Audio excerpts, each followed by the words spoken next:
why your mistakes are helping you learn. Welcome to English Together, where confidence grows one conversation at a time. I'm Melissa. Have you ever finished speaking English and immediately started thinking about everything that you said wrong? Like I said 100 times, I did that in Spanish too. I've actually been thinking about doing a video series of me learning Spanish and you learning English right together. I think it's a good idea. We'll see. Give me a few weeks. Maybe you used the wrong verb. Maybe you forgot a small word. Maybe you pronounced something incorrectly.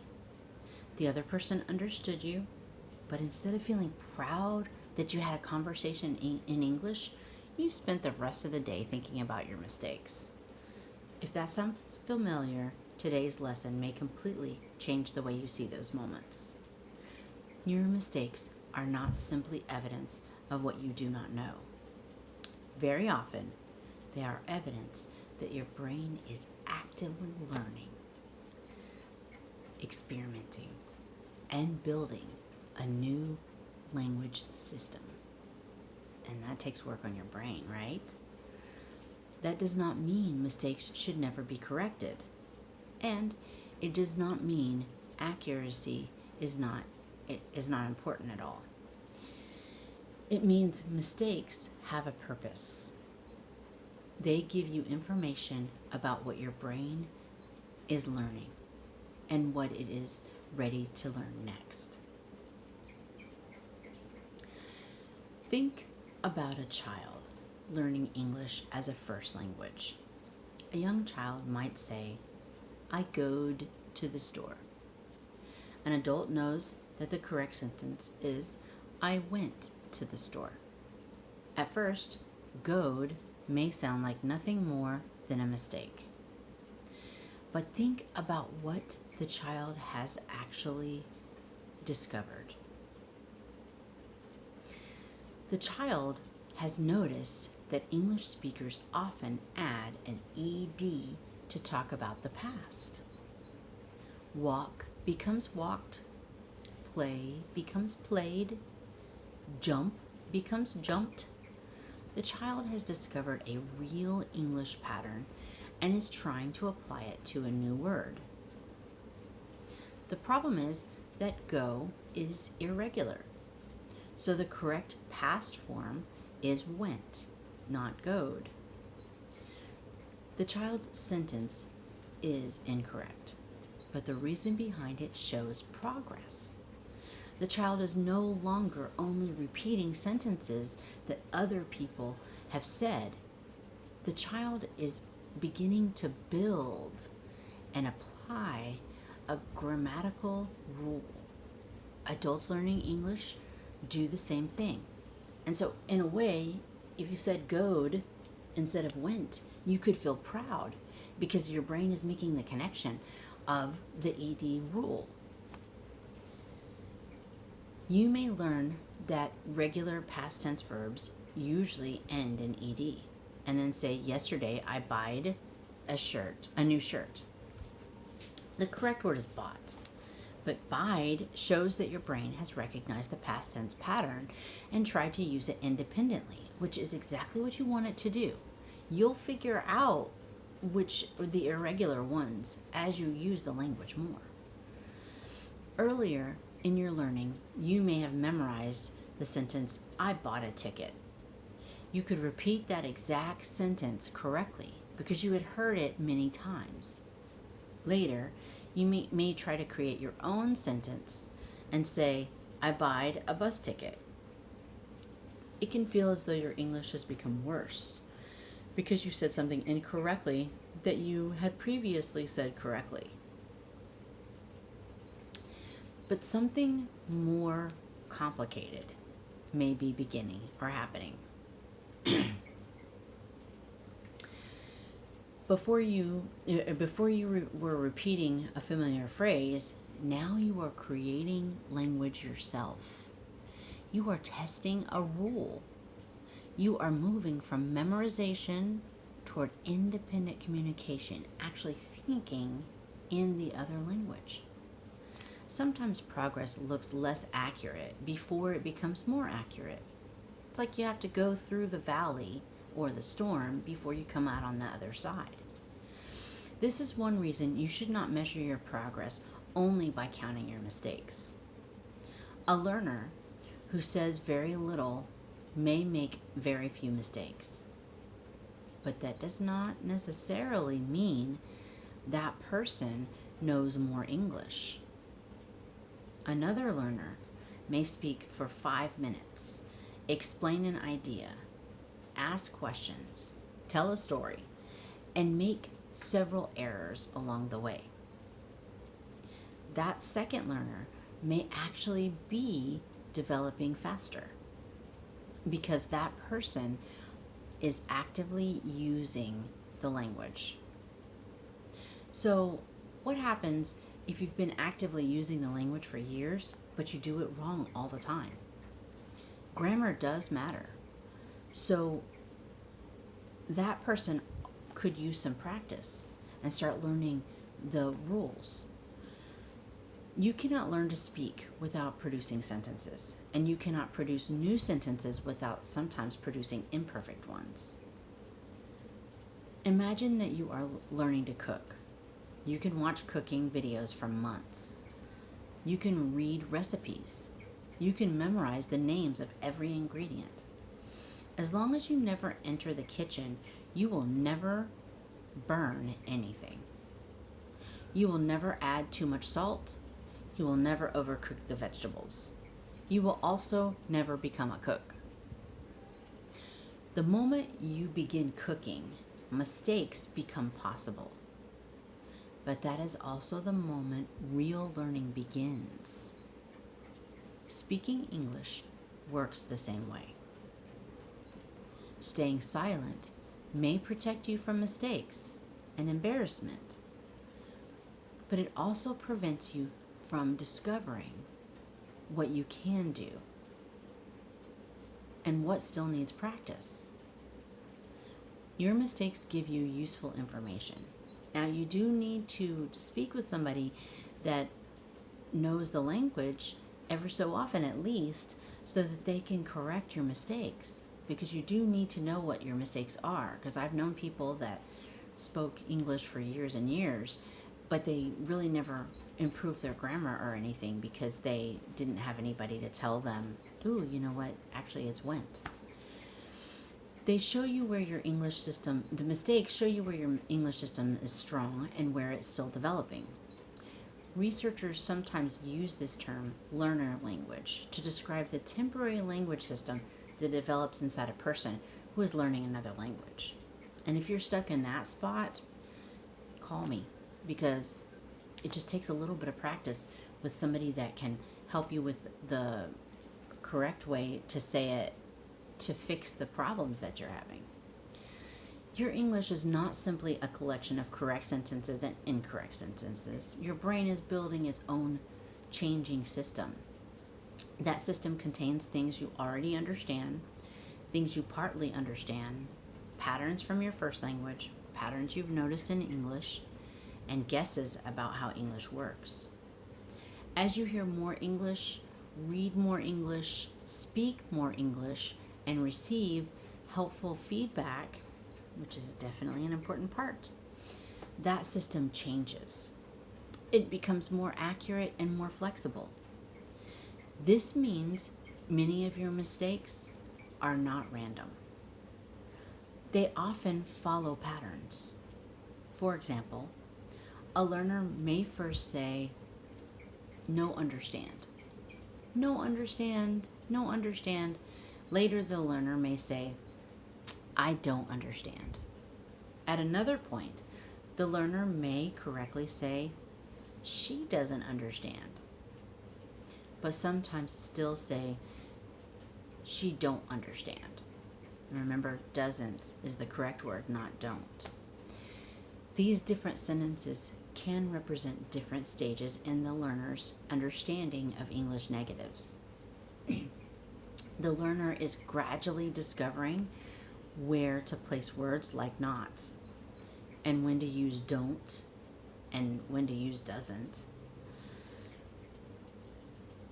Simply hearing the correct rule once does not always move someone immediately to the final stage.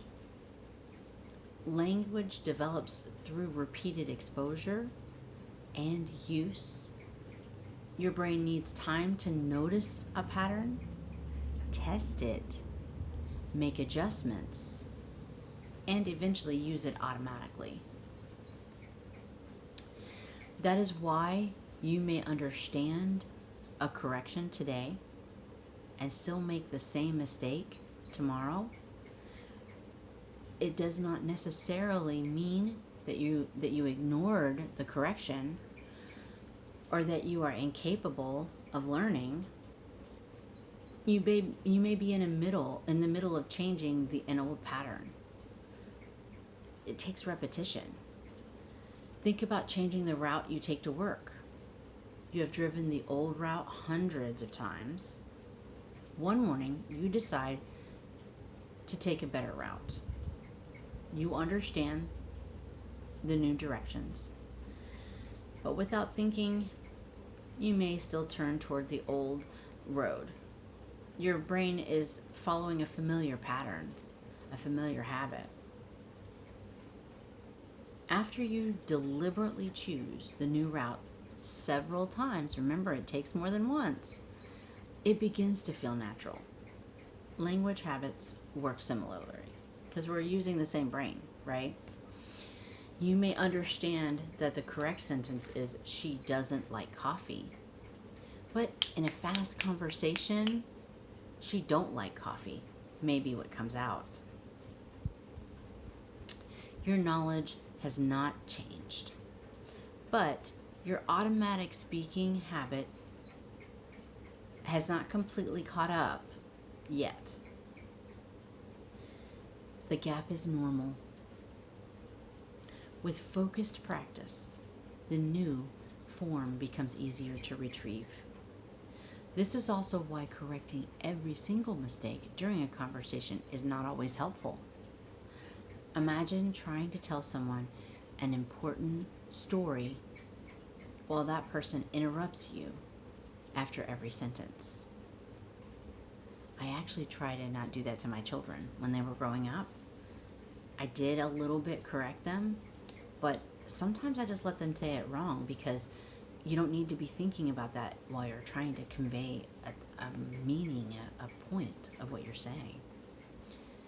So if you interrupt over and over again saying wrong verb, try again, you forgot an article, say that word differently, use the past tense. After several interruptions, you may forget your story completely. You may become afraid to continue speaking. During a real conversation, communication is usually the first goal. And actually, if you keep communication the first goal, it really helps you to speak more. Can the other person understand your message? Can you continue exchanging ideas? Later, you can choose one or two important patterns to improve.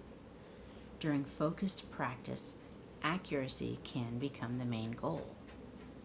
These are two different situations, and you need to put yourself in front of both. Conversation practice teaches you to keep communicating. Accuracy practice helps you improve a particular part of English. You need both. The answer is not to ignore every mistake, but it is also not to treat every mistake like an emergency. It's kind of like with my videos. I'm doing some to teach you concepts, but I also am going to do some to help you speak better. So we have more than one goal to achieve together. Some errors change the meaning and need immediate attention. If you say, I need the meeting on Thursday, when you mean that you need to move the meeting to Thursday, the misunderstanding could matter. Other errors are small and do not prevent communication. If you say, she go to work at 8 instead of she goes to work at 8, most people will understand you. That grammar point is worth improving because it definitely makes you sound more intelligent whenever you're saying it correctly. But you do not need to stop the entire conversation and feel ashamed because you're getting there. Finish your thought. Notice the pattern later. Practice it when you can give it your full attention.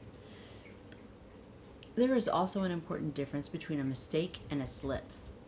Sometimes you know the correct form but accidentally say the wrong thing because you're tired, nervous, distracted, or speaking quickly. And actually, native speakers do that all the time. They start sentences, change direction, they use the wrong name. Actually, when you hit menopause, you do it a lot more often, right? You say I don't know, you just say it wrong. They forget words, they say something incorrectly, and immediately correct themselves. A slip does not mean you never learned the rule. A recurring error is different. If you consistently say the same thing incorrectly, that pattern may show you what to practice next. Instead of telling yourself, "Oh, my English is terrible," make the problem specific. Say, "I keep forgetting the S in she works." Say, "I keep forgetting the S in she works." That is the pattern I will practice. A specific problem can be improved. A general statement like, "I am bad at English," gives you nowhere to go. It just tears you down.